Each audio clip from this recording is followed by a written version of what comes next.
Mimi naitwa Jeremia Simeon Kituyo, mwenyekiti wa wafanyabiashara wa madini nchini Chamata. Kwanza ni mshukuru sana Mheshimiwa Rais wa Jamhuri ya Muungano wa Tanzania, lakini pia ni mshukuru sana Waziri wa Madini pamoja na wizara nzima kwa kazi nzuri ambayo wamefanya.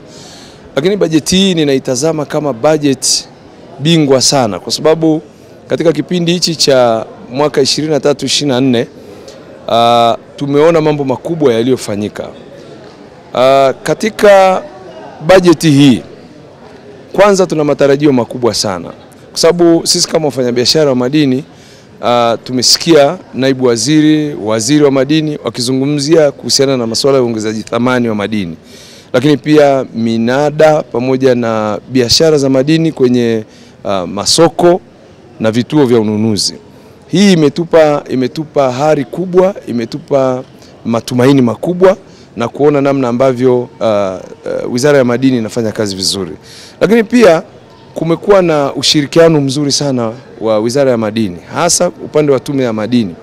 Wamefanya kazi kubwa sana katika kipindi hichi. Walikuwa wanastahili bajeti yao kupita bila kupingwa kama ilivyopita.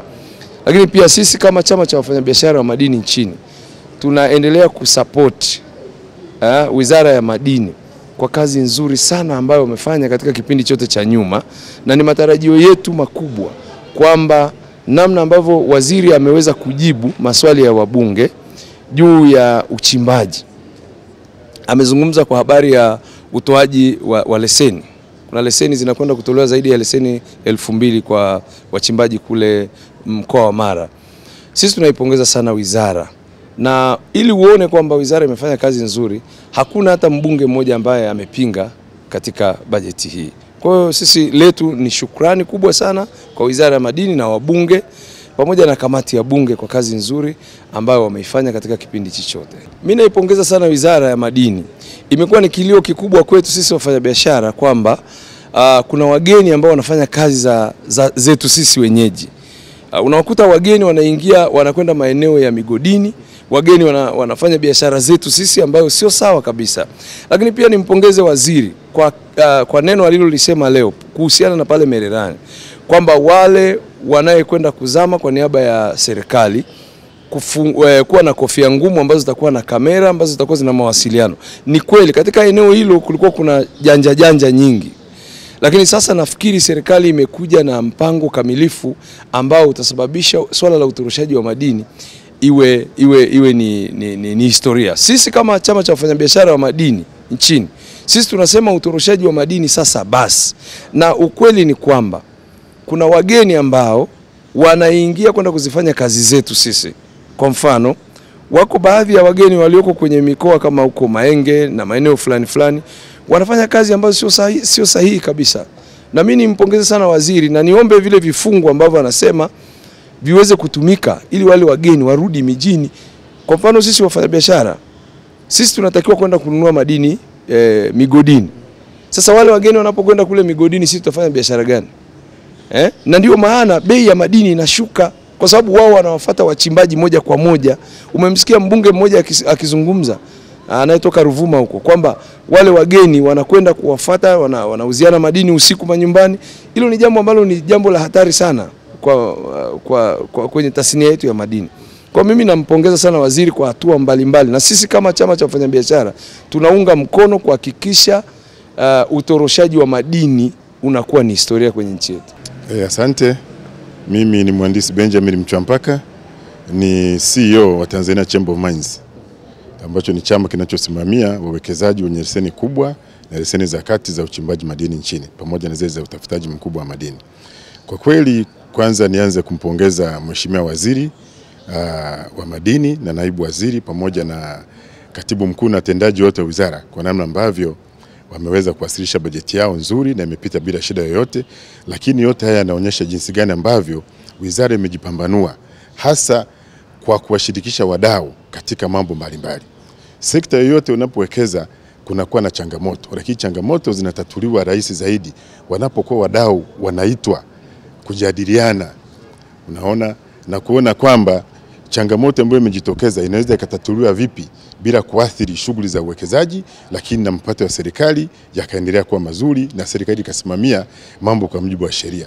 Kwa hiyo ushirikishwaji wa wadau imekuwa ni silaha kubwa ya wizara hii kupata mafanikio ambayo imeyapata, na kama ambavyo nimeona wabunge wengi wamepongeza juhudi zilizofanyika. Kwa kweli tunaanza kuona kwa upande wetu kama chemba, tunaona miradi mikubwa ya madini inapokuja nchini, faida zake ni nyingi sana. Kwa kweli unaposikia local content, maana yake ni kwamba ushiriki wa Tanzania kwenye mnyororo wa thamani, kwa asilimia kubwa wa Tanzania wanapata hizo fursa kwenye migodi mikubwa na ya kati, na inapokuwa mingi ndio fursa zinapoongezeka kwa wingi. Kwa hiyo tumefurahi kwamba kuna mgodi mmoja maeneo ya Nyanzaga kule mkoani Mwanza, karibu unaanza ujenzi wa mgodi, na hata kwenye graphite maeneo ya Mahenge na maeneo mengine tunaona mambo yanakwenda sawa. Tunaomba serikali iharakishe michakato ya majadiliano kusudi wafikie mwisho, migodi mingi ifunguliwe hapa nchini, iwe ya Watanzania iwe ya wageni. Tunachosema ni fursa kwa Tanzania. Migodi ya kati na mikubwa inatoa fursa kubwa sana za ajira, manunuzi ya ndani, na Watanzania wengi kushiriki kwenye mnyororo wa thamani. Kwa hiyo juhudi za wizara tunazipongeza na kwa kweli wanaenda vizuri. Yes, kwa majina naitwa Ashraf Omari, ni katibu mkuu umoja wa vijana katika sekta ya madini Tanzania, inaitwa Tanzania Youth in Mining. Kipekee kwa umoja nataka nimpongeze Mheshimiwa Waziri kwa bajeti yake hii ambayo imepitishwa hivi muda sio mrefu, na kingine ninachotaka kuchangia ni swala moja. Takwimu za nchi ya Tanzania zinaonyesha kwamba vijana ndio kundi kubwa. Tukiangalia flow inayotoka vyuoni, watu walioko mtaani wanasema hakuna ajira, lakini kazi zipo. Sekta madini ni eneo ambalo sasa hivi inapokea wachimbaji wengi sana. Napenda ni waase vijana. Kwa bajeti hii ambayo imepita, kuna program inaitwa MBT, Mining for Brighter Tomorrow.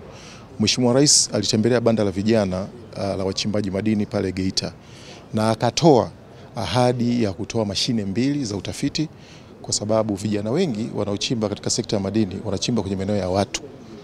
Na tumemsikia Mheshimiwa Waziri hapa, hivi sasa mashine hizo zipo na zimefika.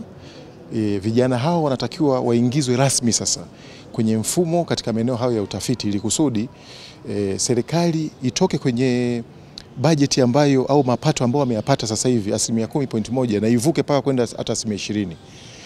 Lengo la msingi la vijana ni kwa sababu ni kundi kubwa ambalo lipo kwenye value chain, mnyororo mzima wa thamani pale. Ukiangalia wachimbaji vijana ndio wanaochimba, ndio wanaoingia chini, ndio wanaopanga matimba, ndio wanaoendesha hizo bodaboda, ndio wanaopanga arrangement ya uchimbaji, na vifo vingi mnavyovisikia katika sehemu za uchimbaji ni vijana. Nimpongeze sana Mheshimiwa Waziri pamoja na timu nzima ya Maremo Tanzania nzima, pamoja na watendaji ambao tuko nao huko site. Lengo kubwa ni nini kwenye hii kitu? Tumemsikia Mheshimiwa Waziri kesho anaenda kuwapa vijana 2000 Tarime leseni, vijana takriban 2000. Hii yote imetokana na aina nzuri ya maridhiano kati ya serikali na wachimbaji wadogo. Kwa historia ya Tanzania, miaka ya 90 uchimbaji ulikuwa ni haramu. Huwezi kupata mchimbaji anachimba. Lakini kadri siku zinavyozidi kukua, serikali inajivunia yenyewe kwamba inavuna mapato kutoka kwa wachimbaji. Na haya mapato, ndugu waandishi wa habari, yanazidi hata kupitia mapato ya makampuni makubwa ya uchimbaji. Asante.